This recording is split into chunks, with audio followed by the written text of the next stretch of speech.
The city of Kansas City, Missouri is set to help you, the small business owner, with the Back to Business ordinance that passed unanimously through the city council yesterday. But is it the thing that's actually going to stop or prevent crime in Kansas City? And that answer is no.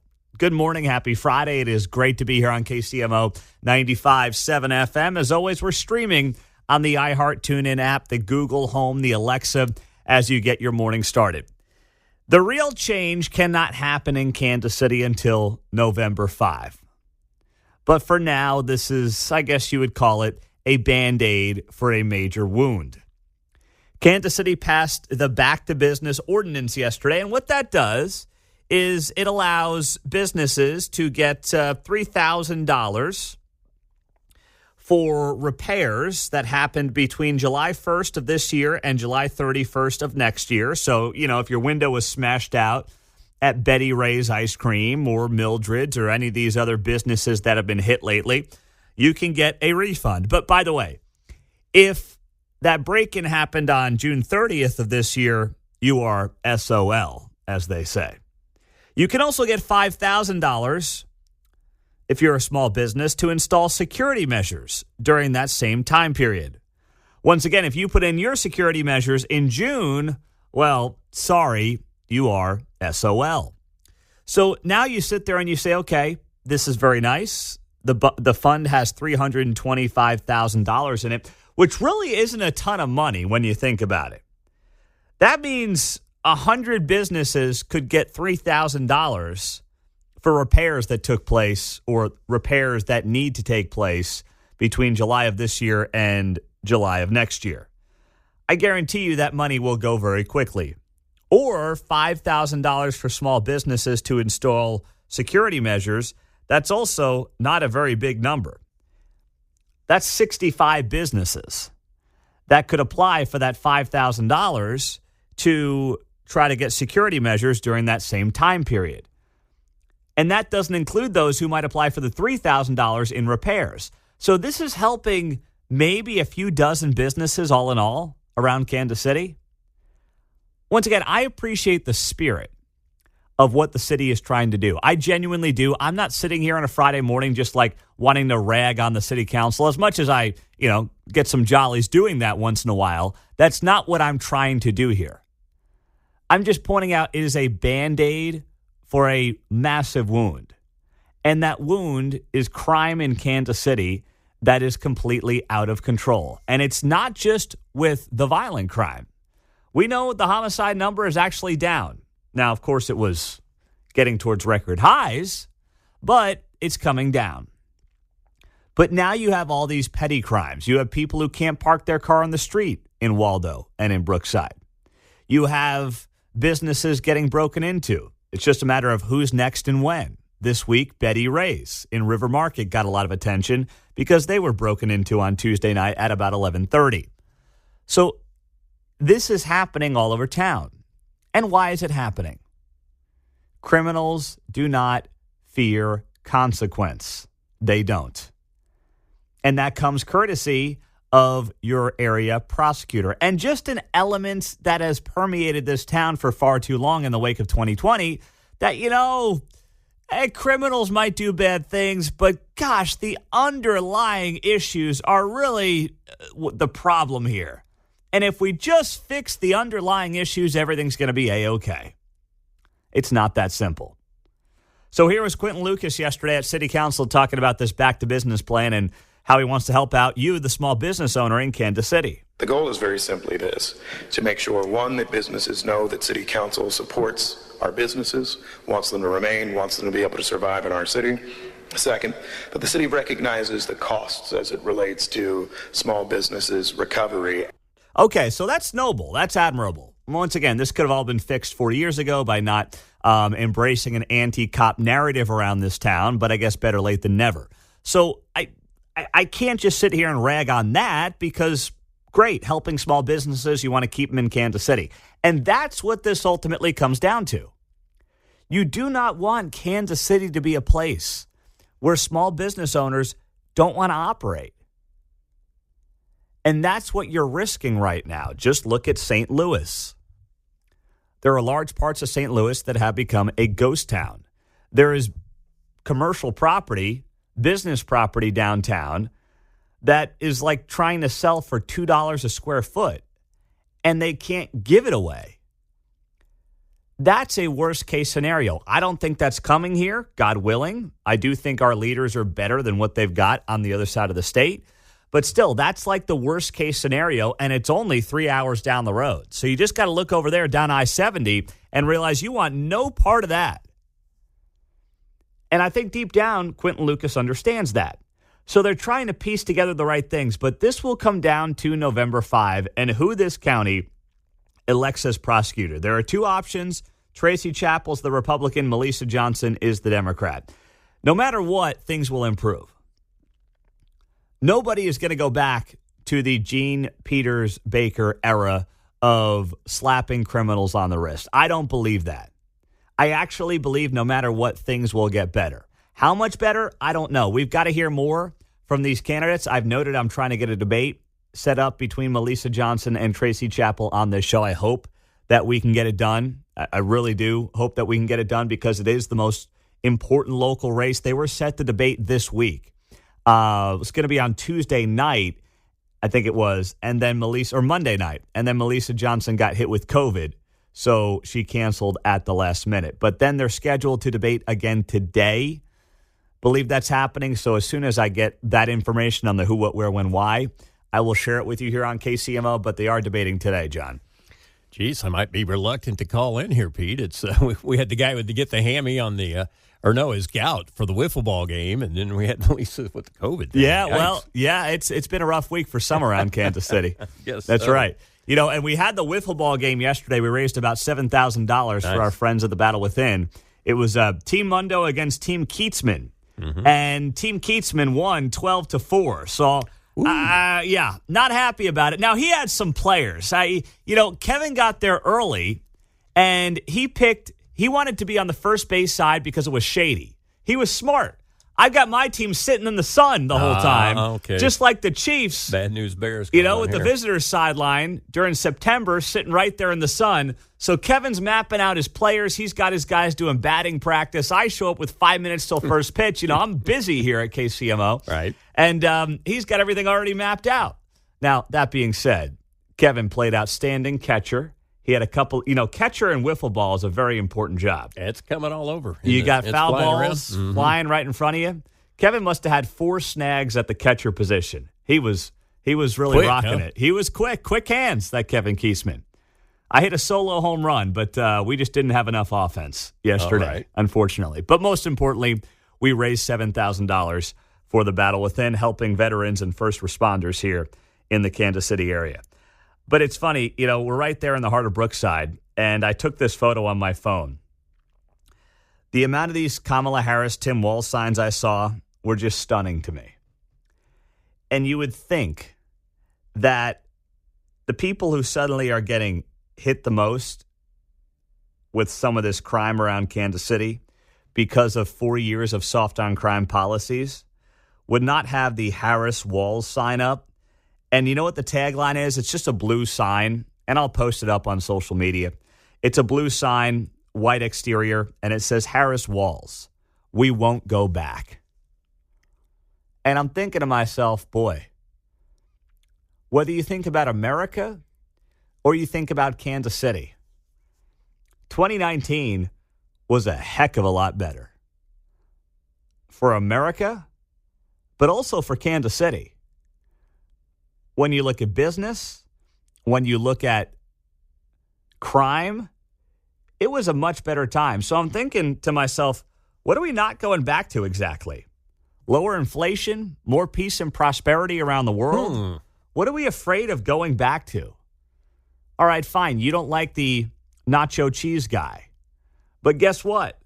Overall, when you look at the policies, you compare them then to now, there's a lot that many of us would love to go back to. But to see these signs scattered all over Brookside yesterday, I sit there, because we were playing at the George Toma Field. I sit there, I say to myself, how delusional are some people? That's the only conclusion I can come to. 913-408-7957. If you are a small business owner in Kansas City in particular, I want to hear from you throughout the morning as to whether or not, you'll take advantage. You'll be installing security measures and applying for the $5,000 because it's going to go fast.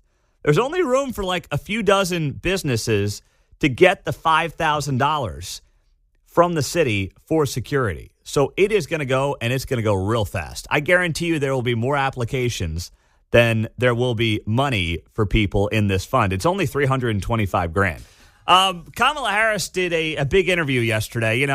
It's hard to get her into an interview setting. But the good news is this. She's doing the hard-hitting stuff like Oprah. Just what the people need. You have someone who is very light on policy, very light on substance, is more about the feels. But don't worry.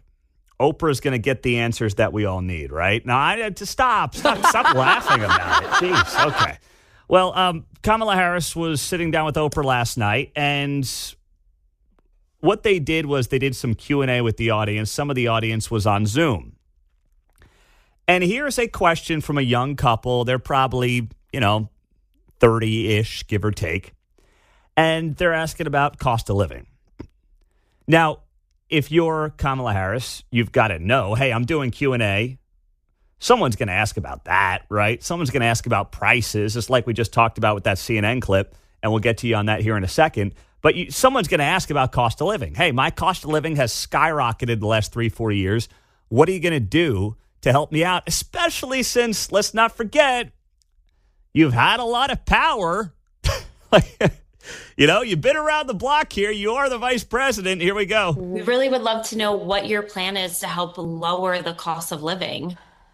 Yeah. First of all, thank you both for being here. And yours is a story I hear around the country as I travel. And in terms of both rightly having the right to have aspirations and dreams and ambitions for your family and working hard and finding that the American dream is, for this generation and so many recently, far more elusive than it's been.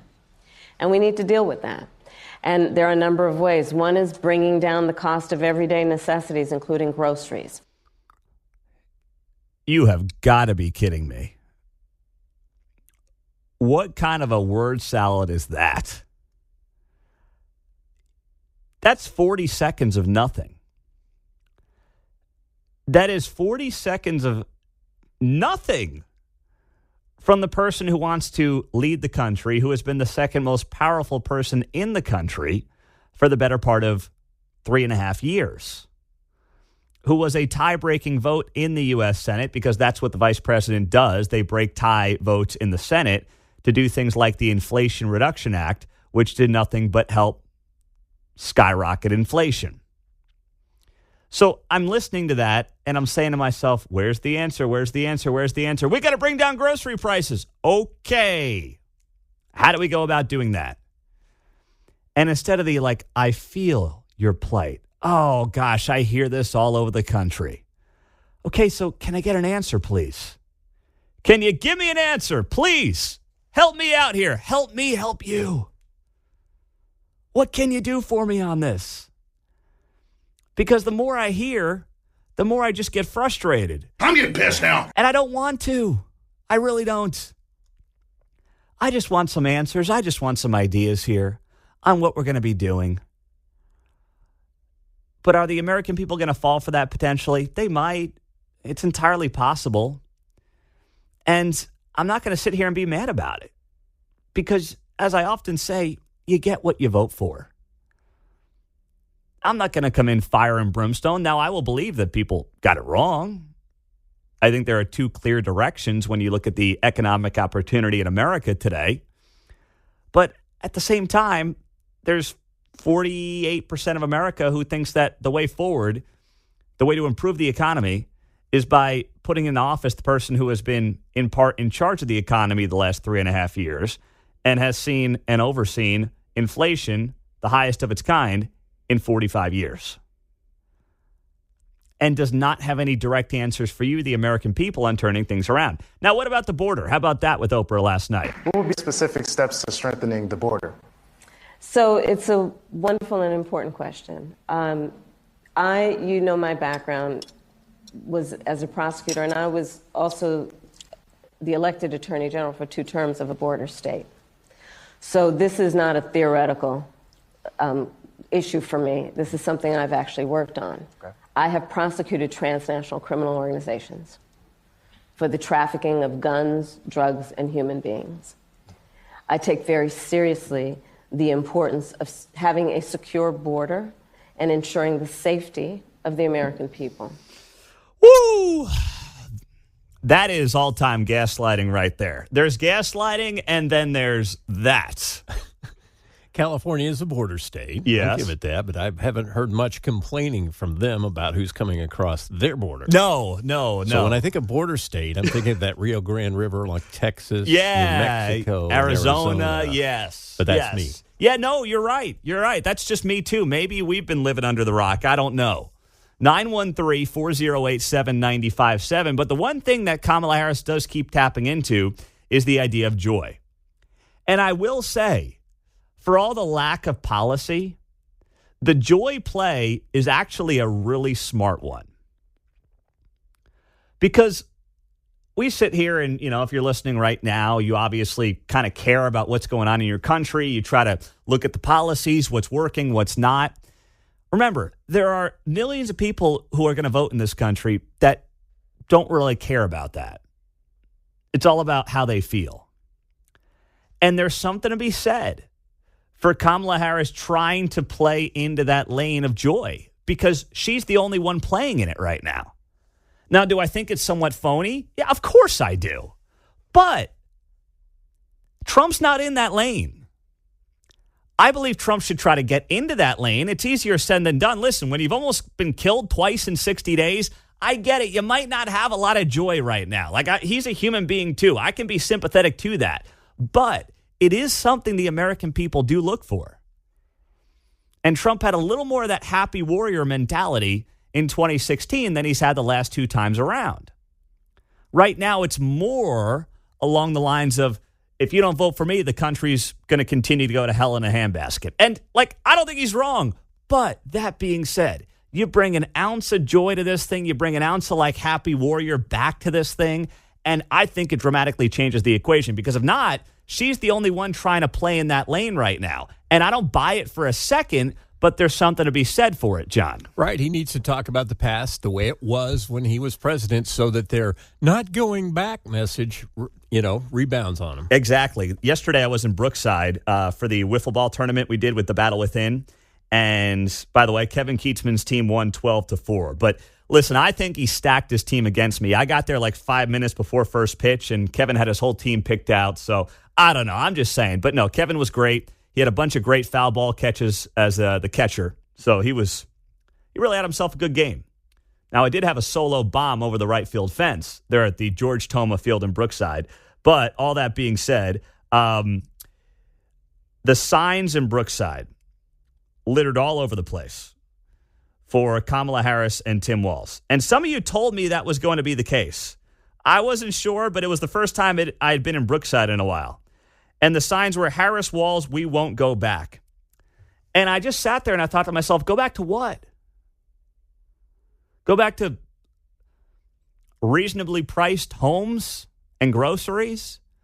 Go back to more peace and prosperity around the world?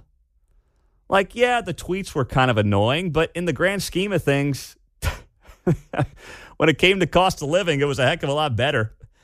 And for that coming out of people in Brookside, by the way, who have seen the worst of the worst when it comes to blue city policies. They've got their homes or their cars getting broken into on a regular basis. You've got small business owners literally getting killed outside of their places of business because of soft on crime policies in Brookside.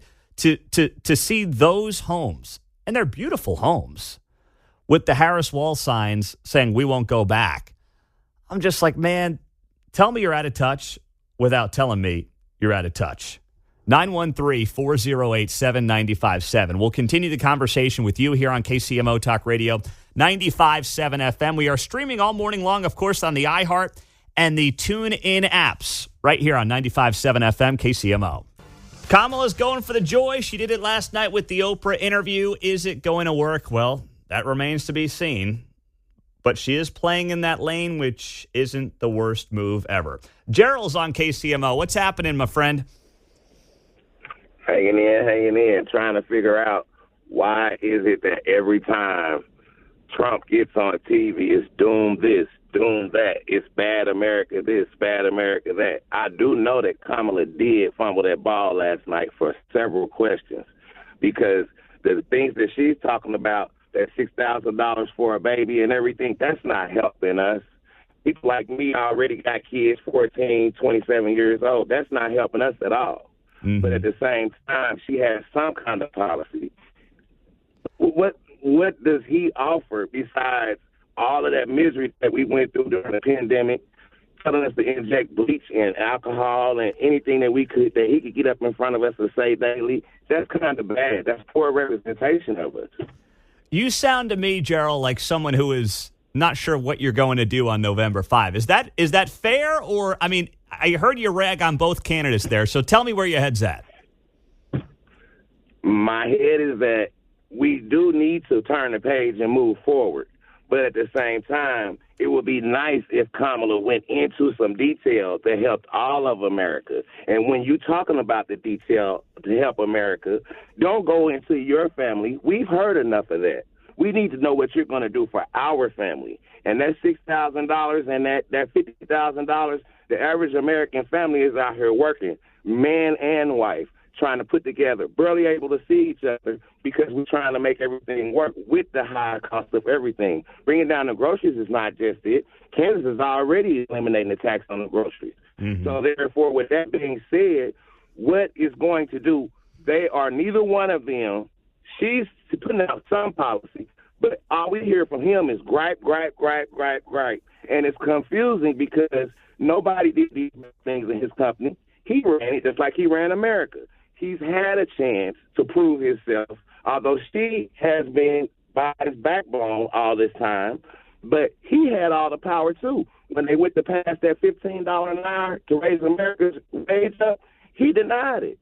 That's something that will help America to stop being a crime because people out here don't have enough. They're not making enough money. The federal minimum wage is $7.25. Yeah, but Gerald, no one's making $7.25. I walked into my area gym yesterday. They're trying to hire people for $21 an hour to work at a gym. I mean, come on, man. The minimum wage is irrelevant today. No one's paying minimum wage. You're not going to hire anybody. You'd be surprised. There's people out here getting hired $8, $10 an hour. That's not enough money. Where? That's not enough money for a car payment. Where? Grocery stores, dollar stores. They're not paying their employees anything, and they don't have a staff. You're telling me that dollar stores you're telling me dollar stores in Kansas are paying $8 an hour in the Kansas City area. They're not paying $12. They're not paying $15 to $20 an hour. Well, that's a livable wage. Well, here's the thing, though, man. You know as well as I do, the labor market's pretty tight right now, and you are seeing the minimum wage get driven up by capitalistic forces. Basically, businesses have to pay more right now because there's a tight supply of labor out there. But the thing is this, Kamala and Joe Biden's policies have set people back 20% on the cost of everyday living. Would you agree with that? Yes. Okay. So you would. So I know you don't like Trump, and obviously that's your prerogative. You're not alone in that respect. But do you think you could get yourself to the point where you say, gosh, economically speaking, we were better off then, so even though I may not like the guy, I might give him a shot. Could you ever get yourself to that point? I could. Yeah. At the same time, technically the president that's in, like we're living through, I believe that when the president is in office, we don't see none of their policies. We see their policies after they're gone. So technically, when we was in Trump's policy, I believe we was in Obama's policy. Now we in Biden's policy. We won't see Biden's policy till whoever the next president is. Yeah. The things that he's doing now won't go into effect till later on. Listen, Obama had 8 years, and we had one of the lowest growth periods in modern American history. But, Trump gets in there. He passes the Jobs and Tax Cut Act, and that slashes corporate taxes, slashes individual taxes. And there was a good period there pre-pandemic of growth and prosperity for the majority of Americans. And I think that if we can get over the personal stuff, I think you'll come around and you'll see that, my friend. You will. We're going to get you there, Gerald. We're going to get you there, my man, okay? Okay. All right, man. Hey, thank you for being here. Have a great weekend. You too. All right. There's Gerald and KCK on KCMO. 913-408-7957. Let's go to Paul. He's in Kansas City. Go ahead, Paul. Hey, Pete, I'm just going to talk about the private owner that owned the boat out there. The thing about the socialist is what she was trying to do was guilt him. You got this boat, yet somebody in a marginalized community, they don't have a boat. So that's not fair. Under socialism, the government needs to step in. We need to seize your boat, or we need to tax you so much that you can't afford that boat because it's not equitable across the board. We all should have a 2-flat apartment, a gray little car, and work in a factory like East Germany. That's what she's doing. So yeah. She just tried to guilt him. Yeah, no doubt about it. Thank you very much there, Paul. 913-408-7957. Jeff in Kansas City. What's up, Jeff? Good morning. First of all, with regards to Gerald, we know what Trump's policies were, and they worked. Second thing is, and this is the important thing, this is what everybody needs to think about every morning when they get up. The border, when Trump was in, he recognized there was a problem.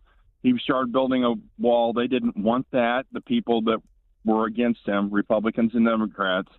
Now, today, the border starts at your front door and my front door. Not the Rio Grande, not the state border. It starts at your front door. Thank you. Thank you very much, Jeff. 913-408-7957. Bob in Lee Summit. Go, Bob. Hi, how you doing this morning? Hey, Bob. Happy Friday. What's up?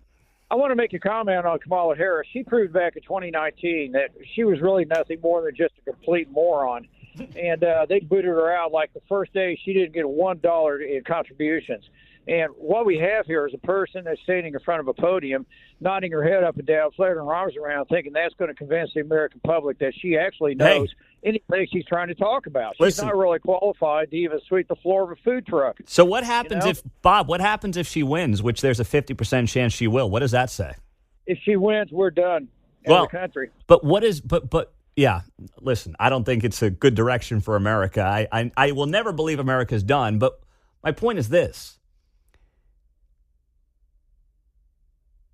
If we're being honest about Donald Trump versus Kamala Harris, she's a really bad candidate.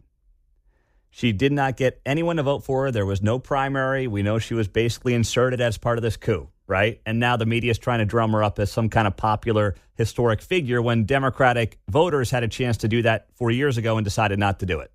And it wasn't even close. What does it say about Trump if she actually ends up beating him? That's why I know some of you are like, oh, man, you're so tough on him. First off, I'm not tough on him. I just kind of want to see him win for the sake of the country. But it's not about being tough on him. It's about saying, what happens if you lose to her, right? Like, we can all sit here and say, wow, weak candidate, doesn't say anything of substance, and she might actually win. Like, there's a 50% chance that happens. So what does that tell you? Things got to change. Got to change fast. 46 days. How about this beef going on the left side of the aisle between the Teamsters president and some prominent Democratic politicians after the Teamsters failed to endorse Kamala Harris? Now, they didn't endorse Donald Trump, but the Teamsters union came out through their president, Sean O'Brien, and said this week, hey, we're not endorsing Trump. We're not endorsing Harris. And the reason we're not doing it is because our polling shows our members are probably going to vote for Trump by a 2-1 margin. They've got 1.3 million members in the Teamsters Union, and they did a phone poll of 21,000, pretty good sample size. And 58% of them said they're voting for Trump. 31% said they're voting for Harris. So the Teamsters Union came out and said, well, this is such an overwhelming number. We can't possibly endorse the person who's only getting 3 in 10 support from our members. Even the Teamsters Union was like, yeah, we probably can't do that.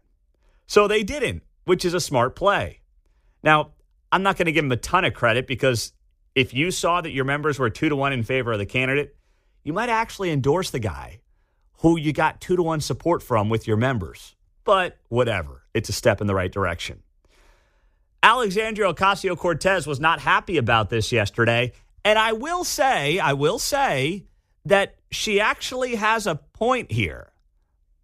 We know that when the Teamsters are in trouble, who do they call? When we need to make sure that Teamsters pensions are bailed out, when we need to make sure that they have a fair shake at the negotiating table with rail, it was Sean O'Brien calling Democrats for help. So she is right there to say, hey, Democrats in Washington, D.C. are much more likely to bail out or help out union pension funds than Republicans are. So think about this.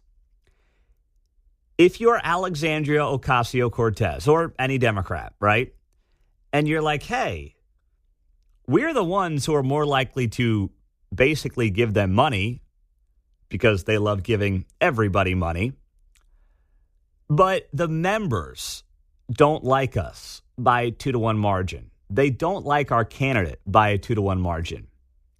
Instead of ripping on the head of the union, wouldn't you look at that as a moment of self-reflection, if you had any ability to do that, and say to yourself, well, why is this happening? Why is it that despite the fact that we are the party that is much more likely to basically give this group money, and they are, right? But that's mostly because Democrats love to give everybody money. They love to buy votes. But still, they want to give the Teamsters unions money, if they can, if there's a reason to. But the members themselves don't want to vote for them. What does that tell you? It tells you that despite the fact that you guys are trying to play Santa Claus, people are seeing through it. And people, one, don't believe your policies are working for them.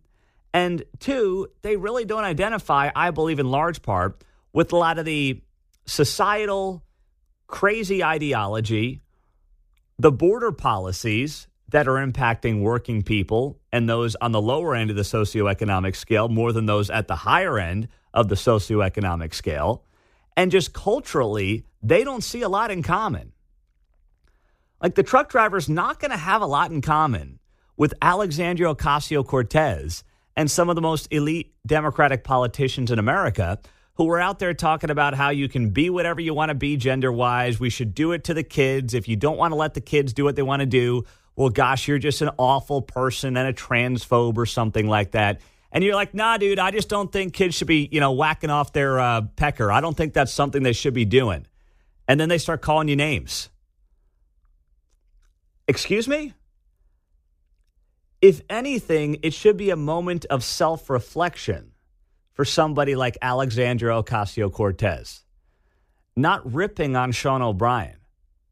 Now, Sean O'Brien, who is the president of the Teamsters Union, went on CNN yesterday and responded to Alexandria Ocasio-Cortez. And here's what he said. She should maybe get into her district where it voted far Republican, far right Republican, and maybe find out what the problem is. When I have a problem in a work site and there is criticism, I get right in there and find out what. What do you mean voted is. Far right Republican? In our polling, she's a Democrat. In our polling, you mean among Teamsters? In our polling, New York, her district, voted overwhelmingly Republican to support former President Trump. So she may want to focus on her job instead of mine. That's Sean O'Brien, head of the Teamsters Union, responding to AOC. And he's right. So what he said is that in his polling for his Teamsters members, in AOC's district, which obviously is a very liberal district, but in that district, what did he see? What did his polling show? That his members in AOC's district are going to vote for Trump. So his point is like, hey, you can knock me all you want, but maybe you should wonder why the Teamsters members who are in AOC's district aren't going to vote for her preferred candidate in Kamala Harris. Maybe it's an opportunity to look in the mirror and say, geez, what are we doing wrong? How can we better outreach to these individuals? What is it about our policies that they don't like? What is it about our belief system, maybe, that they don't like? Have they had any type of ability to have a little introspection in the moment? I don't think so, because if they did, they wouldn't be doing what they're doing, which is just knocking the head of the Teamsters Union. And by the way, this also applied to a letter that was put out by longtime Teamsters president Jim Hoffa, blasting Sean O'Brien for a failure of leadership by not backing Kamala Harris this year. Things are changing. Times are changing. Donald Trump, to his credit, has had an ability to connect with a working class voter in a way a Republican leader hasn't been able to do in at least a generation, if not more. Now, don't get me wrong, he has hurt himself with some groups as well, like areas of Johnson County. But he's had an ability to connect with folks at the working class level in a way other Republicans have not. And it's very obvious that people are realizing that. Labor union leaders are realizing that. And they can't just do what they've done forever, which is go endorse the Democrat and close their eyes and keep moving on. They can't do it anymore. It might be too early for this, but I teased it, so I'm screwed. I got to pay it off, okay? It's 6:35, and it's a Friday morning, so we're going to have some fun with this. The cast of Hamilton. I know, this is already going in the wrong direction. You're already like, you didn't do this to me at 6:30, did you? Oh, I did. The cast of Hamilton, you know, the Broadway show, put together a social media video where they encouraged viewers to go vote. And of course, while they don't say it outright, when you listen to the lyrics of this song they made up, they want you to go vote for Kamala Harris. So I'm going to play this, and specifically, it's really geared towards women. There's a couple of very clear soy boys in the video, just to give a little bit of baritone to the song they're trying to sing. And the guy who's the director, what would you call him? I guess you'd call him the director, the guy who, you know, waves his arms around. He's clearly a white dudes for Kamala kind of a guy. There's mostly women in the video, and they are out there basically saying, hey, get out, go register, and you know who to vote for without saying it directly. Here we go. The Hamilton cast put together this new cringy song on behalf of their preferred presidential candidate. Let's roll.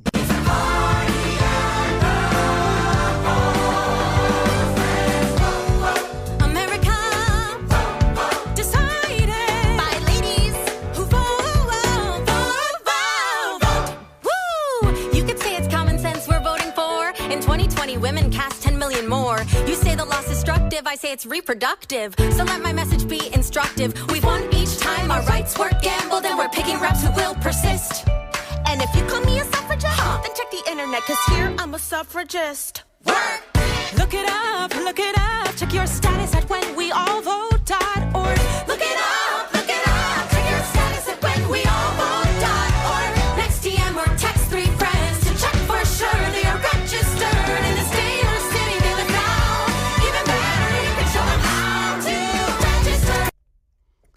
I'm sorry. I'm really sorry, John. I had fun with it in here. Okay, good. I was punctuating it. I was mixing it in my head with eat the dog, eat the cat. Eat the dog, eat the cat. Well, I hope the listener felt the same way. Yeah. I maybe should have saved that for later in the morning after the coffee was already consumed. For those who don't know, that's an actual song from Hamilton, but they just flipped up the lyrics. Oh, thank you for that, Mark. Right. I didn't realize that. Look at you, the Broadway whiz around here. The guy's not only a sports betting whiz, he's a Broadway whiz. So that's the Hamilton cast. And, you know, if you hear the lyrics, clearly what they're saying is go vote for Kamala. No one's going to infringe on our rights, blah, blah, blah. Women go to the voting booth more than men. And that's where I want to take this conversation. We are heading towards an election where the gender gap may be the largest in modern American history. The polling shows that women prefer Kamala Harris by 20 points over Donald Trump. Now, if that holds, that would be nearly double the all-time largest gender gap, which was run up by Bill Clinton, of all people, over Bob Dole from right here in Kansas in 1996. But on the other side, you've got polling that shows Donald Trump is leading with men by 13 points. And that's something that has Kamala Harris scared to death, especially in key swing states where you've got, a lot of working class male voters in places like Pennsylvania, Michigan, and Wisconsin, most notably. So really it's turning out to be who's going to turn out more women, who's going to turn out more men. Well, that in and of itself favors Kamala Harris. I was looking back on voter turnout numbers going back to 1980. And in every election except for 1994, the midterm where, of course, Republicans took back the House for the first time in 30 some odd years, women turn out to vote at a higher percentage than men. Now, it's not astronomical, but it's by a couple of points. Example, 2022, 70% of women turned out, 68% of men. In 2020, 74% of women turned out, 71% of men. So for every election, really since about 2000, women are turning out for men by 2 to 3 points more. So if you're Donald Trump, you sit there and you say, well, yeah, I'm going to run up the male vote. Okay, but I'd rather be Kamala Harris because the demographic that I'm winning with is more likely to turn out to vote. And it's by a small margin, but dang, this thing's a coin flip. Anyone telling you it's going to be a landslide either way is just telling you what you want to hear. There are people on the right who are like, Trump landslide, man, 350 electoral votes. Come on, what planet are you living on? I know that some people make a lot of money telling others what they want to hear, but that's insane. And then I saw Drudge, because Drudge Report just lost its mind. Drudge talking about a MAGA blowout. Kamala landslide. Literally, that's the headline this morning. Is Harris headed for a blowout? That's not happening either. This thing is going to be down to the wire. It's going to be a coin flip. So why is it then that women are turning out and have turned out for the most part of the last 45 years now at a higher rate than men? Now, I get it as of late. We know that Donald Trump has never been popular for the most part with female voters. Now, there are millions of females in this audience and millions of females around the country who are going to go out and vote for Donald Trump, including many in my life. Not because they love Donald Trump, not because they think he's necessarily this high character dude, but because they like, hey, the policies work better for me and my family, so that's why I'm going to vote for him. And also, those who realize abortion's a state issue now are not going to get caught up in like, I've got to vote for Kamala because of abortion, because Kamala and the federal government don't really do anything when it comes to that issue these days. So it's really more about who you want in charge when it comes to the economy and when it comes to the border, and then as a result as well, foreign policy. That's what this really comes down to. And for people who can actually analyze it from that perspective, a lot of them are going to break for Donald Trump. Not because they think he's a great guy or they'd want him to be their husband, but because they're viewing him as somebody who can lead the country in an effective way. But when you see this gender gap, it does make me wonder, okay, what's it going to look like this year? And if Kamala Harris does have a 2 to 3 point edge in turnout with women, then that is going to bode very well for her. 913-408-7957. Pete, this is on the text line. Taylor Swift has got some serious competition with that Hamilton cast. I was listening to that and kind of surprised at how bad some of the voices were. I'm like, how did these people end up in one of the most popular Broadway shows that's been out there for a long time? What am I missing? Pete, please make it stop. Make it stop. I apologized ahead of time. What more do you want out of me? Okay? All I can do is apologize ahead of time. But I had to play it to build the story and make the point, John. That's what I got to do, man. I stand chastened and rebuked by Finney for not doing my job from preventing you from playing it. Is that what you're getting on that side of the glass? A little bit of that, too. Oh, that's too much. 913-408-7957. It's great to be here on a Friday morning on KCMO Talk Radio 95.7 FM. We're streaming on the KCMO Talk Radio app. And that's why when it comes to Donald Trump and how he is going to win the election. He's got his base. The base is fired up. The base is going to run over hot coals to go vote for this guy. It's no longer about that base, though. There is a small sliver of the population. And don't forget, this guy lost in 2020 by like 40,000 votes in a couple of key swing states when 150 million people came out to the polls 4 years ago. We are talking about a small sliver of voters that Donald Trump needs to convince in a small number of states. And he's not going to do that by, frankly, being Donald Trump. He's going to do that by bringing everything back to the issues, not by being the funniest guy in the room, not by doing the biggest and the best rallies, which I actually think can sometimes hurt him to a degree, because you get caught up in those arenas where you are just the man, right? And you are feeding off of the energy in that room. But you've got all those people. And by the way, 20,000 people in an arena is beyond impressive. But in the end, when you've got 140 to 150 million people voting, and you've got to convince a few key people in swing states, that's what matters. That's what this thing is going to come down to.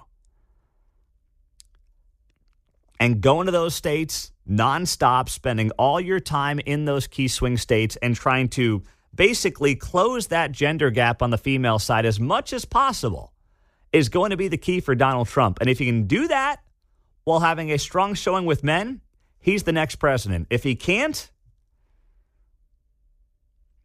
well, then we got 4 years of Kamala. And then we got to listen to stuff like this. No. All right, I'm not going to do it again. I'm sorry. I'm not going to do it again. I promise I won't. I'm done. Kendall Gammon will be here at 7:05 on KCMO. We'll get you set for the Chiefs game this weekend. In the meantime, the Johnson County Chairman Mike Kelly is big mad. He's going to be on the show at 8:17. We'll tell you why he's upset next. Johnson County Chairman Mike Kelly is not happy with the city of Lenexa. Lenexa's city council turned down the plan for a homeless shelter right off I-35 and 95th Street at the La Quinta Inn and Suites, right off by the Costco there is where they wanted to just plop down, a big old homeless shelter. And the Lenexa City Council came out and said, nah, not going to happen. 5-2 vote. And this obviously upset leaders in Johnson County because they were set to dump $10 million onto this project. They were all fired up about it. It was all just made up COVID money they were going to spend that they have to spend by the end of the year. But thankfully, Lenexa City Council had a backbone, listened to its people, and said this is a bad idea at a bad location. Not because people don't want to help the homeless. We all do want to help the homeless. But a low-barrier shelter right off the interstate. We know there's a lot of drug and human trafficking coming up and down 35 because it is one of the major interstates in this country. It goes all the way down to the Texas border. And it was going to be a place where bad things were going to happen with bad people. It's not about being against the homeless. It's about finding the right plan in the right location to help the homeless folks. But Mike Kelly was not happy about it. They had a special meeting yesterday, and Mike Kelly, the Johnson County chairman, who's going to be on this show at 8:15 this morning, said in a statement, I am deeply disappointed in the Lenexa City Council's denial of the special use permit application, which prevents what I and many others feel is the right solution at the right time in the right place. Despite the setback, the work must continue, Mike Kelly said in a statement. Okay, that's fine. The work can continue. But the reality is Johnson County spent $500,000 on this failed shelter.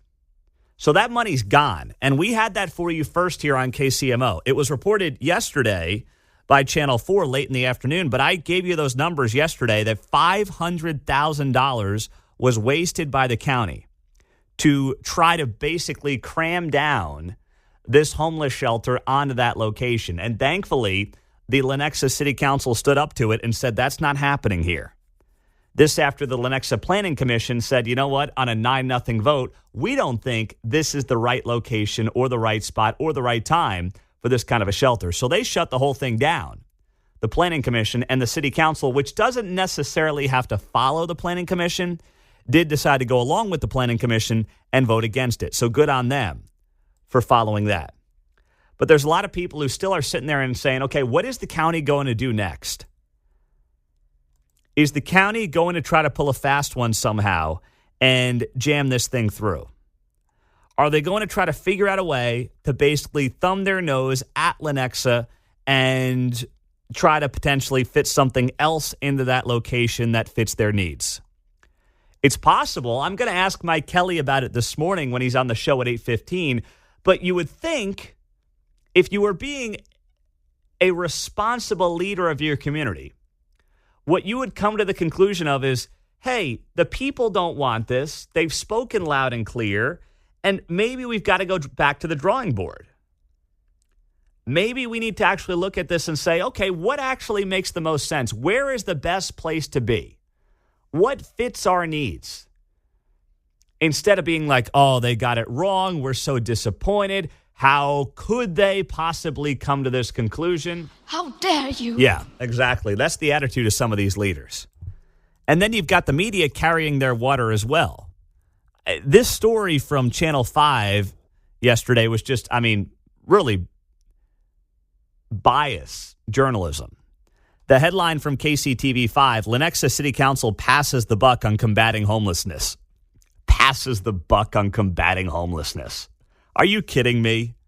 They write here, Lenexa will miss out on a little over $10 million because the City Council voted to deny a special use permit to turn the La Quinta Inn into a homeless shelter. Lenexa was not getting a windfall of $10 million. A bulk of that money was getting used to buy the property. They passed the buck on homelessness. Come on. That's like saying if a homeless guy shows up at your front door and you've got a spare bedroom and your city says we'll give you $1,000 a month to let the homeless guy stay in your house, and you say, no, I'm good, I'm okay. Oh, you're passing the buck on homelessness. See, you don't care about the homeless people. That's what they're doing, which is completely disingenuous, John. Well, you got to condense the headlines, Pete. So when we say Lenexa is against a homeless shelter, we don't have room for the words against low barrier homeless shelter at that location. Yeah. Why do that, right? It doesn't fit. No, you're right. It doesn't fit. That's a very good excuse there, John. Mike's in Kansas City. What's up, Mike? Yeah, if Mike Kelly's so virtuous, and for the homeless, have them put it in Roland Park or maybe Westwood or Prairie Village. There are plenty of areas they can put it over there. Yeah. When the subjects of Lenexa turned into citizens and are resisting this, they shouldn't be forcing it on them. The subjects of Lenexa turn into citizens. That's very good. Very good. It's like this attitude, Mike, thank you, of how dare the citizens stand up to the almighty powerful government. And Mike's reference there is the fact that Mike Kelly used to be the mayor of Roland Park, so that's his reference there. No, he's right. All the virtuous people in Northeast Johnson County magically don't want it in their backyard now, do they? Oh, yeah, right off the highway there? Yeah, I go to Costco once in a while, maybe, so, it might be kind of a deal for me, but if not, I'll be fine. It's funny how that works. It reminds me of something Tucker Carlson said a week ago when he was here in Kansas City. And he was talking about how I want to be a good citizen for my government. But let's not forget that these people work for us. They're supposed to be stewards of our tax dollars and our wants and our needs and making our lives better. And we have gotten to a place now in this country where that is no longer the case. Too many of them think that we work for them, and that's not how any of this works.